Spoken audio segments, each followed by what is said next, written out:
Hi everybody, Matt Lawton here.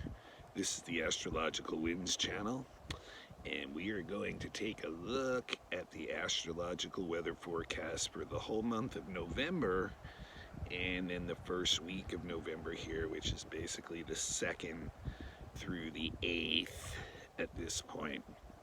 And so definitely a lot of stuff has been building up all year long, and October being one of those apex months of the energy of this year, and the 3 Capricorn planets getting together and showing us the weaknesses in the structure of society and the way things are going on Earth for us humans. So we are still in a very critical time. In the United States, tomorrow is Election Day in what has been probably the most crazy year in the United States history, really. Although that's, I guess, up to anyone's different personal experiences on that. Anyway, so the intense energy of October is going right into November, and we are reaching like that critical point. November being the 11th month, kind of like, as they would say, getting close to the end of the year, the cycle of things seemingly getting close to a breaking point with all this energy that's been built up from the Capricorn planets all year being conjunct, and also the Mars retrograde cycle 3 times squaring them conjunct Eris. So what's interesting about this month is we're going to hit one of the big peaks of all that, and what's going to happen is it's going to be the 3rd and final conjunction of Jupiter to Pluto, and that's going to occur on November 13th, so right in the middle of the month. And what's really interesting about that is a couple things. Number one is the asteroid Pallas, which is one of our 4 main asteroids and represents the daughter aspect of the female archetype and has like causes to fight for. So this is like the female warrior who's fighting for justice, who's fighting for equality, who's fighting for different higher principles. And so she is right with Jupiter and Pluto at about 23 degrees Capricorn on this conjunction. Now, what's really interesting about all this, if you were following the blog all the way back at the beginning of the year when I did the yearly report, and right at that time we had Saturn conjunct Pluto, the beginning of a long 40-plus year cycle of Saturn and Pluto, which really defined the main parameters of this year. At the same time, you'll remember Jupiter went into Capricorn pretty much the same day, and then eventually caught up to Pluto, conjuncted it twice, and now it's going to hit it the 3rd and final time. Now, what's really interesting about this, remember the Saturn-Pluto conjunction was only a 1-hit conjunction because Pluto moves so slowly.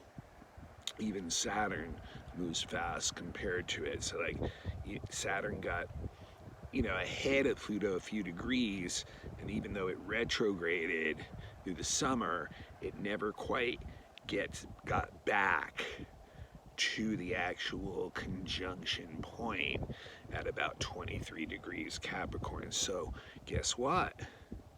This Jupiter-Pluto Pallas conjunction on the 13th is right on that same point where Saturn Pluto conjuncted. So even though it's not a 3-hit conjunction, this conjunction of Jupiter to Pluto is going to bring it right back.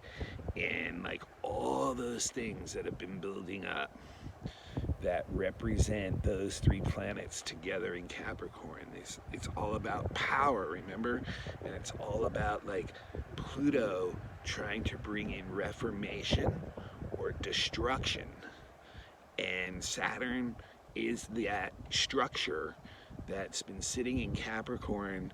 This is the way it's been for a long time. But Pluto is shown like all the stuff that's breaking down, that's in that structure, the weaknesses of that structure, the dark and shadowy side of that structure. So it's out there for all of us to see, and that's what Pluto does with doing its job. So like Saturn sees that now and is marching forward again. It's been direct since the end of September, and it's heading for Aquarius to its higher octave, where it's going to be like, yeah, I see where, you know, things have to be reformed and changed within structures to make them work better. So Jupiter getting to this point is like gonna just push it hard. Now remember, Jupiter's really weak in Capricorn. So it's looking like, you know, so it's not gonna be like, you know, maybe giving benefit necessarily, but it's really just gonna add to that energy of like, you know, this has all got to fall, you know, come down so it can be reformed. So, you know, when Jupiter is with Pluto, that is like power to the exponential degree. And there's a fork in the road right there with that power. So this, you know, this is not only in society, and yes, it is a lot to do with society, because these are the two social planets involved, Jupiter and Saturn, and one of the transformational planets involved, Pluto. So it is about like all of us together moving into a new direction. But at the same time, like I said, now this energy has been so intense, it's really bled down to our individual lives. So we're gonna be like in this fork in the road this month, where wherever we're in power, and there's places where we're in power all the time, all of us, even the most, you know, like, even if you don't have power like in society necessarily, there's people where, or in situations where you have power. And there will be this fork in the road this month where it's like, are you going to use those situations, and the same thing in society and our leaders, to actually do the reformation that's required of these times, and make sure that that reformation includes everybody, not just you. See, that's the key. Like Pluto's like, if it doesn't include everybody, I'm gonna cause a lot of trouble. You know, we've got the square to Mars and Eris, so, you know, I'll bring in Mars and Eris and we'll really cause lots of trouble. Like, you know, we'll be like the three-headed monster. So, like, we have to deal with this stuff. Like, so there's gonna be like this fork in the road. And it's going to be like, are you going to use that position of power that you're in, whatever it's in, the smallest thing? It could be in your family. It can be with your friends. It can just be like one or two people that you influence. Like, but are we going to take that, like, to use that as the power of reformation in our lives, and then getting rid of the old stuff, the old structures, that Saturnian stuff that's no longer working, that Pluto has shown us, so that we can clear that area out and move forward. We can evolutionize, we can bring in new creativity, we can bring in new forms, we can shape things into new structures, into new systems that are better. And you know, that's what Pallas wants too. So, you know, and so what happens here is, what's the other choice in the fork in the road? Is to actually be in that position of power and use it and abuse it for yourself. And that can be the most subtle things. That can just be messing with energy. That can just be not facing your own demons, and on the outside, you know, putting up this thing that you are maybe, and you're not really, and it's going to affect all the other stuff around you. And where does that lead with Pluto? it leads to your own destruction. Whether it's by your own hands, well, it's always by your own hands, but there may be another agent that has to come in and do it for you. But rest assured, when you hit that fork in the road, you went down this path of not the reformation required, the being too involved and self-wrapped in your own trip. Call it selfishness, call it whatever you want, but not bringing along the others. So this is the choice we're all going to get this month, to do that and to make that choice. And are we going to, get into like something productive for the future? Or are we going to get into a situation where we're fighting nonstop? We're going to watch different authorities probably battle things out. With Pallas Athene, everyone's going to think their value system's the right one. Draw the sword, looking for recognition, looking for like respect, looking to make yourself better somehow, and if you're not doing that, and you're not moving forward. And so like you can have great visions, or they can end up just being visions of grandeur,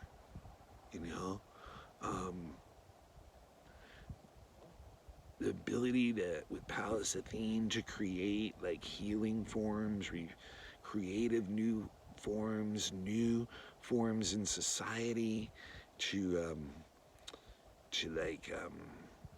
move it forward,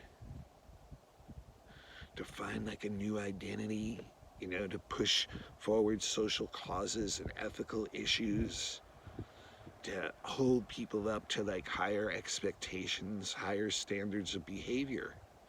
All that stuff is Pallas, that's what she wants, and if she doesn't get it, like Pluto and Mars and Eris make like a really powerful trio of death and destruction of the forms in our life that, that are not allowing us to move forward and get this old stuff that's not working out anymore.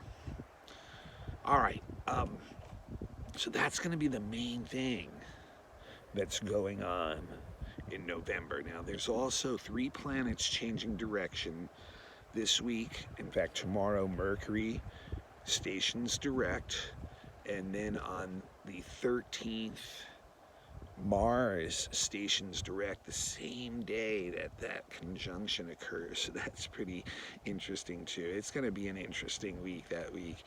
And then right at the end of the month, Neptune stations direct too, which will start to, once again, maybe we'll start to move forward in seeing our ideals, our inspiration move out into the world instead of like staying inside. Now, the other really big thing is this week's weekly astrology, and I mentioned it a little bit last week, because yesterday, Sunday, Mercury, which is slowing down now at this point and is at a point where it's like basically stationing. It's going to station direct. So remember, one of the things that I like to mention to you guys is like when Mercury is making the stations, when it's making the direct stations, when it's stationing retrograde 3 weeks ago and now it's stationing direct, that's when it's standing still from our perspective at the Earth, on Earth, in the sky. And that is when the power of the retrograde energy of it is most acute in the physical world. So this week, we had that change of direction on Tuesday. So it's almost standing still all week. And like I said, on Sunday, like I said last week, it squared Saturn. So that Mercury square Saturn is going to be an aspect all week long. I think the exact square is Friday, but it's literally going to be in effect all week long. And so that is all about like serious decision making, disciplined thinking about practical things, serious concerns. It can be kind of depressing, like as far as psychologically, because it really makes us have to deal with the real world, and our decision-making processes are like tied into real world stuff. So it can feel really restrictive inside, and we can feel even resentful. We can kind of, intellectually or mentally even get depressed from it because we're having to deal with these real world concerns, this real world tension, and we have to make decisions, and they have to be well thought out. They have to be disciplined. They have to be detailed. They have to dot the I's and cross the T's. This is serious stuff. So for it to be going on during election week is really just like, wow, like right in the middle of being stuck. So I think with the election, more likely than not, we're not going to even know who the real winner is immediately, because we're just going to be like in this standstill energy-wise, And, it's so hard to predict an election these days because, this is what I said to someone recently, the reality is the last 3 presidents, the winner of the popular vote didn't win the presidency. So, you can predict a winner of a popular vote and still pick the loser. And, the reality is Mercury, Saturn's that social planet functioning as the structure and authorities, those who supposedly give law and order to all of us, military, police, politicians. They're the ones who are going to be like really stuck in the morass of this Mercury Saturn square, and really like heavy energy coming from it. So all week long we'll be dealing with that, and it's quite possible we may not know the winner or get the declared winner, whoever that may be, of the election until like even a week or so after this week, because Mercury will be going through that shadow period for a while and going back into Scorpio. Maybe when it goes back into Scorpio, I think that's on the 10th, maybe we'll know by then, because that's, when people are going to be like, you're feeling like really inside, chewed up by whatever happens again. We're kind of in that Libra zone, like I mentioned last week with Mercury.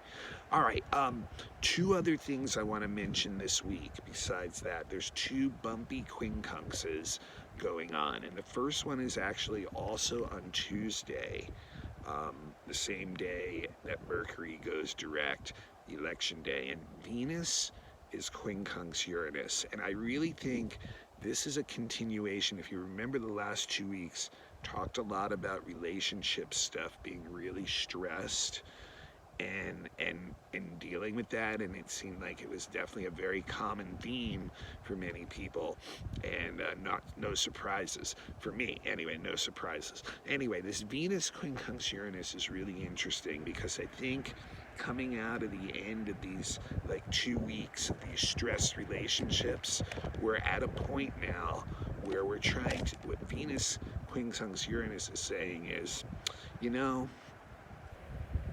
when I'm feeling restricted in a relationship, all I want to do is break free.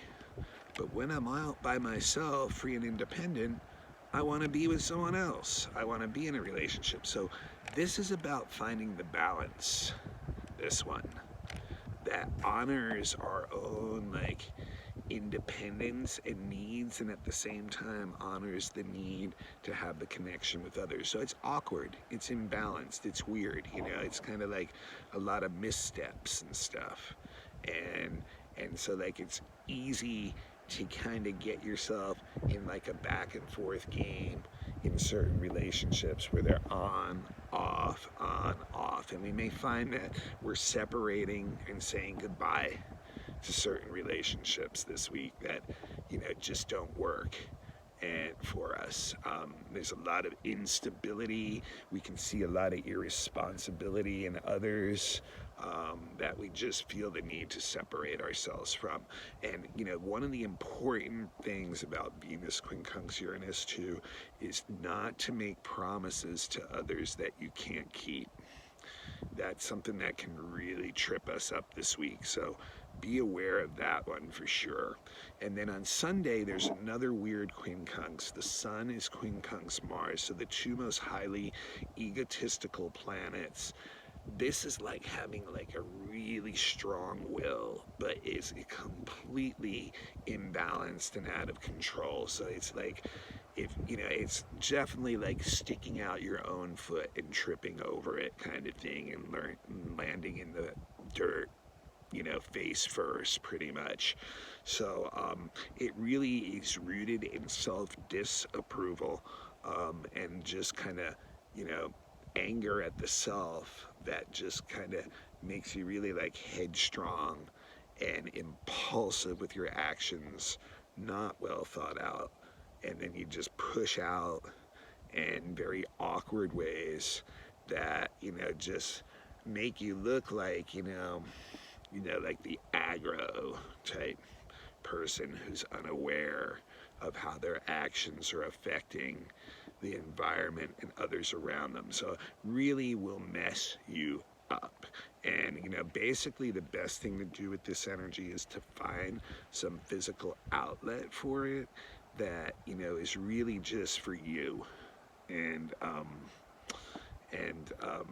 if you hold it in, it is one of those aspects that can definitely create psychosomatic responses and bring you on bodily pain, ailments, illnesses, things like that. So you don't want to do that in a time where we're, going into the season where the weather's cooler, maybe our immune systems are not as strong, get into like some anger stuff that we're not dealing with well, and that's enough to allow the guard to be down and to allow something in that ails us. So it's not an easy energy to work with because there is a lot of angriness, a lot of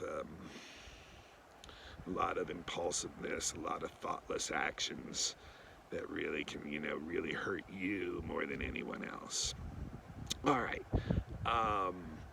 That's just going to about do it for this week and this month's astrology. We'll come back next week with the astrology for the second week in November.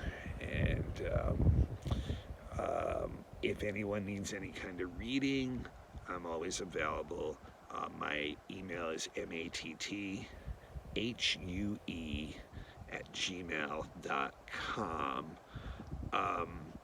Become a follower of the blog on YouTube, and that way you'll never miss it.